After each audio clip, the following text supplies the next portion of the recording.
সকাল থেকেই বিষাদের কালো মেঘে ঢাকা দেশের ক্রীড়াঙ্গন। ডিপিএলে মোহামেডানের হয়ে খেলতে গিয়ে হৃদরোগে আক্রান্ত হয়ে মৃত্যুর মুখ থেকে ফিরে এসেছেন কদিন আগে আন্তর্জাতিক ক্রিকেটকে বিদায় জানানো অধিনায়ক তামিম ইকবাল। ক্রিকেট মাঠের এই যোদ্ধার অসুস্থতার খবর আছড়ে পড়ে শিলংয়ে বাংলাদেশ দলের অনুশীলনেও। তামিমের দ্রুত সুস্থতার জন্য অনুশীলনের শুরুতে প্রার্থনা জাতীয় দলের ফুটবলারদের।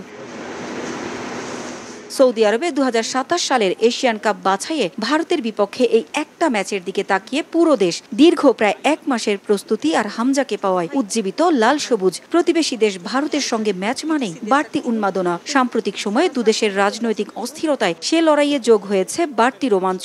ভারতীয়রা র্যাঙ্কিংয়ে এগিয়ে থাকা নিয়ে গর্ব করলেও পাত্তা দিচ্ছেন না জামাল। দুই প্রতিবেশী দেশের লড়াইয়ে 3 পয়েন্টই বড় তার কাছে। স্বাগতিক দর্শকদের চাপ জয় করাই লক্ষ্য জামালের। আমার ফোকাস তো এই ম্যাচ জিততে হবে।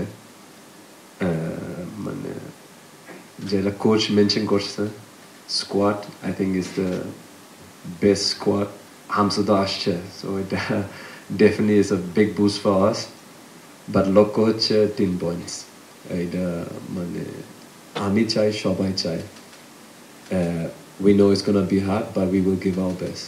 এক হামজা যোগ দেয় রাতের ঘুম হারাম ভারতীয়দের। তবে কোচের কাছে তার বাকি ছাত্ররাও সমান গুরুত্বপূর্ণ। অনুশীলনের জন্য ভেন্যু নিয়ে কিছুটা ঝামেলা পোহাতে হলেও সেসব নিয়ে ভাবছেন না কাবরেরা। মাঠে তীব্র প্রতিদ্বন্দ্বিতার মুখে পড়তে হবে জানেন তিনি, তবে যুদ্ধ জয়ের রসদও তার কাছে আছে। হামজার অন্তর্ভুক্তি আমাদের জন্য বড় শক্তি। ভারতের মাটিতে ম্যাচ জেতা কঠিন হলেও আমরা সেটা করে দেখাতে চাই। ছেলেরা সবাই প্রস্তুত এই লড়াইয়ের জন্য। ভারত শক্ত প্রতিপক্ষ হলেও আমরা কোনো ছাড় দিব না। ইতিহাসে ইংলিশ লিগে খেলা কোনো ফুটবলার নিয়ে এই প্রথম আন্তর্জাতিক ম্যাচ খেলতে নামছে বাংলাদেশ। তবে বাংলার হামজাকে খুব একটা গুরুত্ব দিচ্ছেন না ভারত কোচ। আইএসএল এর কারণে দল নিয়ে মাত্র 10 দিনের ক্যাম্প করতে পেরেছেন মার্কুয়েজ। সেখানে বিপিএল বন্ধ রেখে 1 মাস লাল সবুজের জন্য প্রস্তুতির সুযোগ করে দেয় বাফুফে। ইনজুরিতে ভারত দল থেকে ছিটকে গেছেন মনভীর ব্র্যান্ডন, সুযোগ পেয়েছেন নিক্সন ও উদান্তা সিং। তবে যে দলে একজন ছেত্রী আছেন তাদের তো আর ভয়ের কিছু নেই। হামজা ভালো ফুটবলার, তবে সে এখন ইপিএল এর দলে খেলে না। সে যোগ দেয় বাংলাদেশের ভালো হয়েছে। আমি মনে করি বিপিএল এর চেয়ে আইএসএল এর মান অনেক ভালো। তাই লিগ বন্ধ রেখে জাতীয় দলের প্রস্তুতির পক্ষে আমি নই। আশা করছি দিন শেষে আমাদেরই জয় হবে। ভারতীয় ফুটবল ফেডারেশনের দেয়া তথ্য মতে এখন পর্যন্ত 28টি ম্যাচ খেলেছে দুদল। ভারত জয় পেয়েছে 14 ম্যাচে, বাংলাদেশের জয় 4টি, 10টি ম্যাচ হয়েছে ড্র।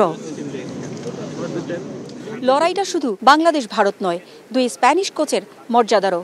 2003 সালে সাফ চ্যাম্পিয়নশিপের সেমিফাইনালে সবশেষ ভারতকে হারাতে পেরেছিল লাল সবুজ। 22 বছরের অপেক্ষার অবসান ঘটিয়ে দেশের মানুষকে ঈদের উপহার দিতে চান হামজা জামালরা। মেঘালয়ের জওহরলাল নেহেরু স্টেডিয়াম থেকে পারভিন আক্তার, সময় সংবাদ।